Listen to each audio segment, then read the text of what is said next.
So it seems like something that we talked about last year and a little bit of this year with Square Enix and what they're going to be doing, reshaping, is taking form based off of the recent sales projections and sales results for Final Fantasy 16 and Final Fantasy 7 Rebirth. Now, once again, I don't want to put this video out here as if I'm saying that these games are terrible. Sometimes people have a little bit of a problem thinking that just because I talk about the sales performance means that the games are the worst RPGs ever, and that's not the case. So just keep that in mind as we go through this. I'm simply reporting on what Square Enix is doing and why there's going to be many big changes as we get into this next Nintendo system and what we see with Microsoft going forward, and of course what we see with Sony. I think that there's going to be a lot of changes on how some of the major players, especially with Square Enix, go about some of their biggest games out there like Final Fantasy. So we're going to go over what they had to say about these sales here and how it was a disappointment in one specific area for them. But before we get into that, what's good, everyone? OJ here. Welcome back to another video. Please make sure you hit that like button, subscribe if you are someone new, and click that notification bell to get my Nintendo Switch RPG videos, live streams, and more as soon as they drop. Now let's go ahead and jump right into this because Square Enix talked about the performance of their HD games division, and this is what they had to say in a briefing. Here are our digital entertainment segment results. In the HD games sub segment, we released multiple new titles, including major titles such as Final Fantasy 16 and Final Fantasy 7 Rebirth, but profits unfortunately did not meet expectations. They followed that up by saying the HD games sub-segment booked net sales of 99.2 billion yen, that's up from 20.7 billion year on year, and the operating loss of 8.1 billion yen, loss widened by 4 billion year on year, despite the release of Foam Stars and Final Fantasy 7 Rebirth in Q4. So essentially what they're saying here is that while yes, they were profitable with these games, it's not like nobody bought them, it's not like it's not doing well enough in some regards, but the problem is that the investment that we put, the ROI, is not up to our standard or what we want. Now there's a big, I would say a little bit misconception that Square Enix has these unrealistic, I would say, standards or unrealistic expectations for their games, but I think that people aren't looking at it overall in the totality of Square Enix history. Now remember, it's a capitalistic business, and if you feel that you're the top dog, if you feel that you have one of the best franchises, you're looking to outdo what you've done before. And if you look at where Square Enix was with Final Fantasy back in the day, so we're talking about Final Fantasy 7, Final Fantasy 8, Final Fantasy 9, Final Fantasy 10, and Final Fantasy 12. Those ones in particular, they absolutely had bigger profits and sales of these major Final Fantasy games. The operating cost in terms of the investment wasn't as big in order to get these games done, and they were also selling more. So that's the thing that you have to realize, is that the older games did sell considerably better, and some of those games even on one platform, actually all of them on just one platform. So they're simply even looking at it from a, hey, look, this is an exclusive to this is an exclusive, and they're not hitting those targets. Even if you look at some of these games, these Final Fantasy titles that were launch area titles or right there at the beginning, the install bases weren't massive for the PS1 or the PS2 at the time that some of them came out, it still sold incredibly well. And once again, they're very happy with the performance of those.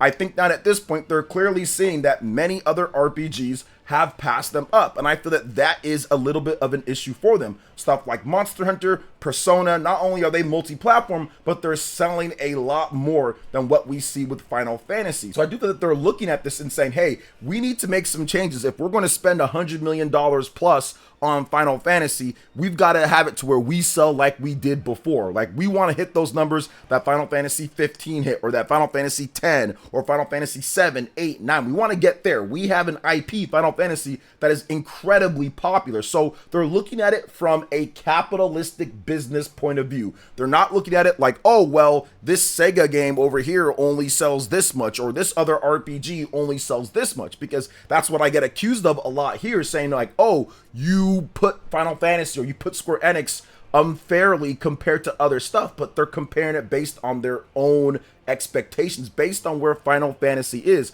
Just like Nintendo doesn't have expectations for, let's say, the next big 3D Mario game, they don't have the same expectations for Fire Emblem or for Xenoblade. Those are different styles of games. They have different expectations for them, or even for Pokemon versus Fire Emblem or other RPGs based on it. Paper Mario versus Fire Emblem. They have different expectations and what they want to do with each one of these games based off of investment and more. So what they're saying here is that, hey, based off of this, our profits did not meet their expectations because they want to sell 7-8 million plus. Look at Final Fantasy VII Remake. That sold 7 million plus. Now, yes, it's on a larger install base, but at the same time, once again, you're looking to try to maximize. And as more people pick up the consoles, they want people to pick up their games as well, which Final Fantasy used to do, and that doesn't seem to be the case anymore. Now, we haven't had sales updates for Final Fantasy 16. We haven't had sales updates for Final Fantasy VII Rebirth. All we got with Final Fantasy 16 was that 3 million plus that it did pretty quickly, and then they have not updated us since then. All we've got for FF7 Rebirth is absolutely nothing for it. So that is not a good sign because Square Enix is usually upfront with their sales. When they hit their 3 million, they'll say it. When they hit their 5 million, they'll say it. When they hit 7 million or even 10 million, they'll usually say it, but it's based off of the franchise. If they hit 1 million in a smaller franchise, like let's say Octopath Traveler, they'll mention it. Heck, even with Live Alive, when they hit 500,000 on the Nintendo Switch, they mentioned it as well because the investment for that game is so much smaller. So it's really based off of the investment and what they're expecting for the top of the line franchises. And with these games here, Final Fantasy VII Rebirth, which was a huge undertaking, a massive game, 4 years of development, yeah, they were absolutely expecting to do better, and it's to the point to where they're not even announcing the sales yet. So I'm guessing it hasn't even hit 3 million units at this point. Now, we did recently get Final Fantasy 16 on PC, and I see a lot of people trying to use that as some type of negative or bash to why they shouldn't go multi-platform or how these people won't buy it on PC. But here's the problem with that. Final Fantasy 16 is already one of the worst selling main Final Fantasy games in the modern era. If you compare it to Final Fantasy VII Remake, Final Fantasy 15, Final Fantasy 7, 8, 9, 10, like you can compare it to so many other Final Fantasy games, and it's definitely one of the worst selling ones. So you have to factor that in. Then you also have to factor in the fact that it was a year later and the hype has drastically went down from what's going on there. $50 price tag isn't the worst thing out there, but still $50 price tag for a game that's a year plus old, where they're probably looking for Steam sales for like $29.99 or $39.99. So there's also that. Now, I'm not saying that PC is going to be this massive market for Final Fantasy to where they're going to be able to sell so many copies on the PC, but if you do day and date and you have a very good, competent, 4K or 1440p, 60 frames, 100 frames, all the widescreen, all the stuff that PC gamers want in terms of the optimization for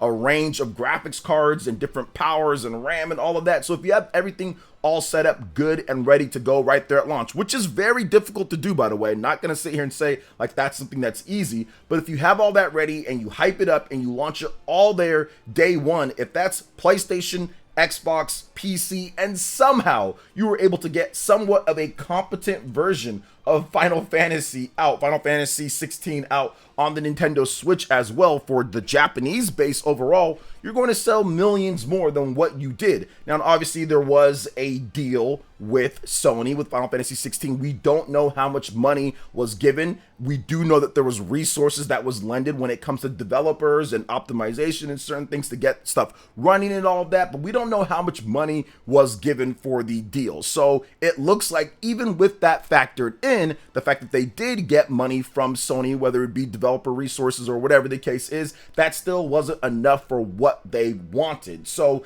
that tells me that, yeah, it was something, but it wasn't everything, and it definitely wasn't enough to cover what their expectations were in terms of sales, because they want to have those massive profits as a publicly traded company. And once again, if you're a business person, you're obviously looking at what your peers are doing. You're looking at what's happening over there with Persona. You're looking at what's happening over there with Capcom. And right now, an absolute Monster Hunter, a franchise that was nowhere near as popular as Final Fantasy 20 years ago, is currently considerably more popular than Final Fantasy, and Persona has even entered the range of Final Fantasy sales numbers. So I do feel that that is something that they're going to look at. It's something that they're going to say, okay, what can we do in order to make things better? And I do feel that one of the catalysts for this is going to be the Nintendo Switch 2, as they stated in their previous briefing overall, that they want to go in the AAA department, the big HD games department. They want to have it on Nintendo consoles. They want to have it on PC. They want to have it on Xbox. They want to have parity with them. They want to have it day and date. So that's the area that they're going to go into, and they're going to optimize and try to find ways in order to get development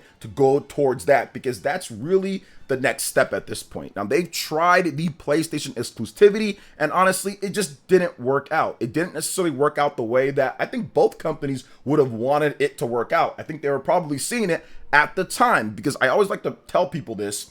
At the time when they were making the deals for this, it made sense. The Wii U was the Wii U. Clearly, the Nintendo Switch was not strong enough to do what they wanted to do. Xbox has no real presence overall in Japan, or even with RPGs, and PC was still a market that they were figuring out. So it makes complete sense for Square Enix to take that big old huge money bag that Sony was throwing at them for multiple Final Fantasy remake games in addition to Final Fantasy 16. That makes complete sense to do that. But now at this point, as you guys can see, they've adjusted and said, okay, well, it doesn't make sense to go forward. If we're going to plan the next Final Fantasy games for the next 3, 4, 5 years, whatever the case is, considering development takes so long, we have to make sure that we have this plan in play, because we tried this and clearly it's not working the way that we want it to work. Now, I do want to mention one more thing here, because Mr. Daniel Ahmed from Nyko Securities actually talked about this as well, because there is, once again, that thought process out there that Square Enix has these crazy, unrealistic expectations.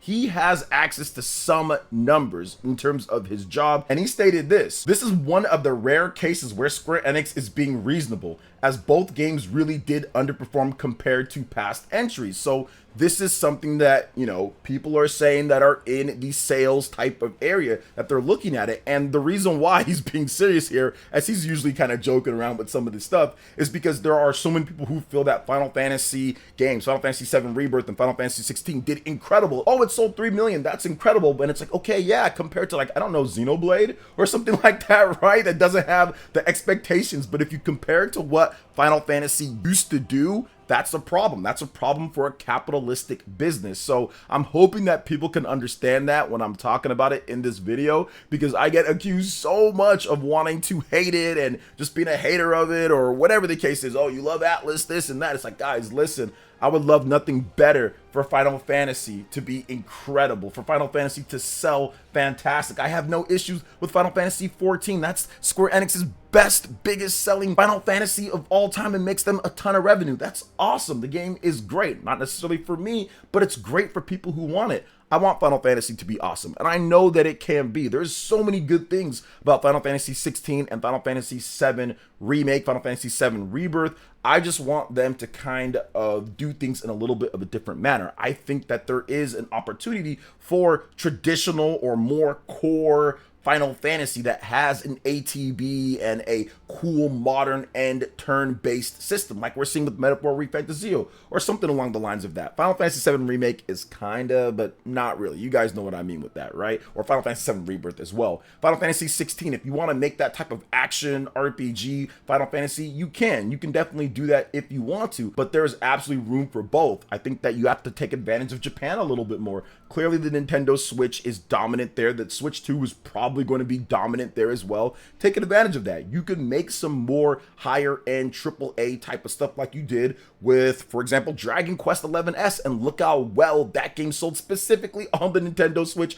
by itself in Japan, doing 2 million units plus way more worldwide. So you just have to look at it that way. They have to adjust the business plan. I think Square Enix has a lot of great IP. I think that they're going to do a good job with their new plans coming up. It's just a matter of identifying the issues that they're having and executing on what they're going to do going forward in the future. And I have the absolute confidence that they're going to finish out this trilogy with Final Fantasy VII Remake trilogy. They're going to finish that out. They're going to get in line in terms of what's happening with Final Fantasy 17, and they're going to have an awesome launch. I think whenever that game comes out, or whatever it's going to be, they're going to make sure they take the proper care in order for it to be awesome. So I'm looking forward to it, guys. guys. And I think that, once again, it wasn't like Final Fantasy VII Rebirth and Final Fantasy 16 sold 0 copies and nobody bought the games. It's just clearly not good enough for the Final Fantasy standard that we've seen over the last 20 plus years. So what do you guys think overall about what's happening here with Square Enix and Final Fantasy VII Remake, Final Fantasy VII Rebirth, and what they have to say here again now that we have another confirmation here